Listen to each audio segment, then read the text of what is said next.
Good morning friends. আজকে কথা বলবো অ্যামওয়ে S8 লন্ড্রি ডিটারজেন্ট নিয়ে।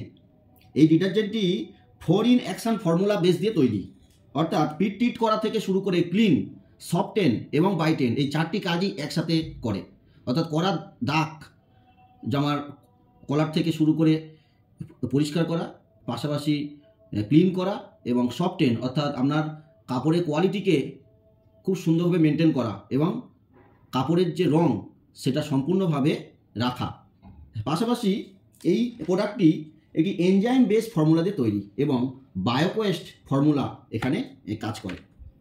আর এই যে প্রোডাক্টটি দেখতে পাচ্ছেন অ্যামওয়ে হোমের S8 প্রোডাক্ট, এই সম্পূর্ণটি একটি স্কিন ফ্রেন্ডলি, অর্থাৎ আপনার কাচাকুচি করার পর আপনার হাতে বা স্কিনের কোনো রকম প্রবলেম বা ইরিটেশন আপনি দেখতে পাবেন না, এবং ইকো ফ্রেন্ডলি। অর্থাৎ আপনারা জানলে অবাক হবেন, এই প্রোডাক্টটি দিয়ে আপনারা ড্রেস পোশাক পরিষ্কার করার পর যে জলটি আমরা ফেলে দিই নর্মালি, সেই জলটি আমরা ফেলবেন না, আপনারা যে কোনো গাছে দিয়ে দেবেন, যার ফলে গাছও কিন্তু সমানভাবে সতেজ ও তরতাজা হয়ে উঠবে। এবং এটি একটি কনসেন্ট্রেটেড প্রোডাক্ট, সুতরাং বুঝতেই পারছেন খুব কম খরচেও কিন্তু আমরা এটাকে ব্যবহার করতে পারি। তো আমরা এই যে প্রোডাক্টটি, এটি একটি 1 লিটারের প্রোডাক্ট এবং এটি দেখতে পাচ্ছেন 200 গ্রাম, এবং এর পাশাপাশি আমরা 500 ml এর আরও একটি প্রোডাক্ট পাই, অর্থাৎ 3টি ফর্মে এই প্রোডাক্টটি পাবো। তো আমরা জানি যে কোনো প্রোডাক্টে বিশেষ করে ফোমিং পার্টটা যদি কম হয় তাহলে সেই কনসেন্ট্রেটটা খুব ভালো কাজ করে। অর্থাৎ এই প্রোডাক্টের মধ্যেও কিন্তু লো ফোমিং একটা ফর্মুলা রয়েছে, যার ফলে জামা কাপড় ধুতে খুব কম জল লাগে, আর জল কম লাগে বলে কি হয়, আমাদের পরিশ্রমটাও কম হয়। তা লো ফোমিংটা সত্যি কম লাগে কি না, আমরা আজকে একটা ডেমনস্ট্রেশনের মধ্যে দিয়ে আমরা দেখবো যে সত্যি এখানে লো ফোমিং কম লাগে কি না। আচ্ছা, আপনারা দেখছেন এখানে দুটো কন্টেনার নিয়েছি আমি, এতে দুটোতেই অল্প অল্প জল নিয়ে নিচ্ছি। এখানে আমি অল্প জল নিলাম,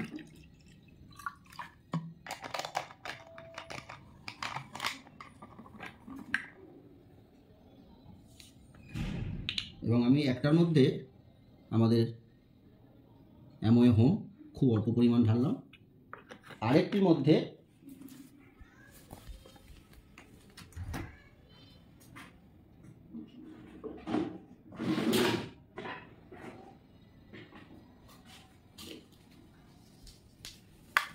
আমরা দেখব যে নর্মালি আমরা যেগুলো ব্যবহার করি বাড়িতে যেগুলো থাকে সেই একটা ডিটারজেন্ট গুঁড়ো আমরা এখানে দিলাম। এবারে দুটো আমরা একসঙ্গে বন্ধ করে দিয়ে একটু আমরা ঝাঁকাবো, দেখব কি কন্ডিশন হয়।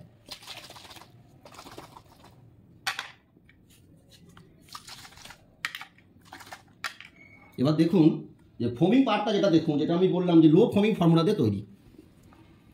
খুব ভালো করে লক্ষ্য করবেন যে আপনারা এক্স ব্যান্ড যেটা নর্মালি আমরা বাড়িতে ব্যবহার করেন দেখতেই পাচ্ছেন, আর যেটা আমাদের অ্যামওয়ে হোম সেটাকেও দেখতে পাচ্ছেন।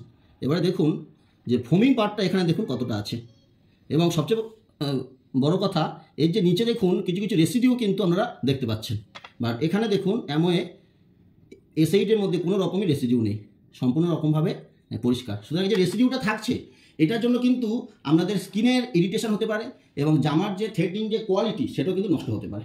ওকে, তো এর পাশাপাশি আরও একটা ডেমনস্ট্রেশন আমরা দেখাবো যে আমরা নর্মালি জানি কি ন্যাচারাল জিনিসের সাথে কিন্তু ন্যাচারাল জিনিসেরই একটা মিশ্রণ হলে তার গুণগত মানটা সঠিক থাকে, কিন্তু তার মধ্যে যদি কোনো কেমিক্যাল মিশিয়ে দিই তাহলে কি হয়, তার প্রপার্টিটা কিন্তু চেঞ্জ হয়ে যায়। তো আমরা দেখবো এটা একটি রান্নাঘরে আমরা যে হলুদ ব্যবহার করি সেই হলুদটা আমরা এই দুটো প্রোডাক্টের মধ্যে অ্যাড করব, দেখব যে কোনটার কালার কিভাবে চেঞ্জ হচ্ছে। ওকে, এখানে অ্যামওয়ে হোমের মধ্যেও আমি দিলাম হলুদটা, পাশাপাশি এখানে আমি দিলাম হলুদ।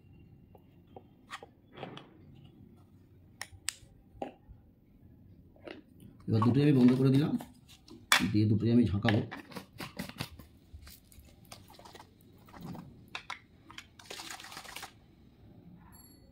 দেখতেই পাচ্ছেন দুটো ঝাঁকানোর পরে দেখুন, সুতরাং আমরা যে প্রোডাক্টে এতদিন ধরে ব্যবহার করতাম বাড়িতে এক্স ব্র্যান্ডের, সেই প্রোডাক্টের হলুদ মেশানোর পরে কালারটা দেখুন কতটা পরিবর্তন হয়েছে।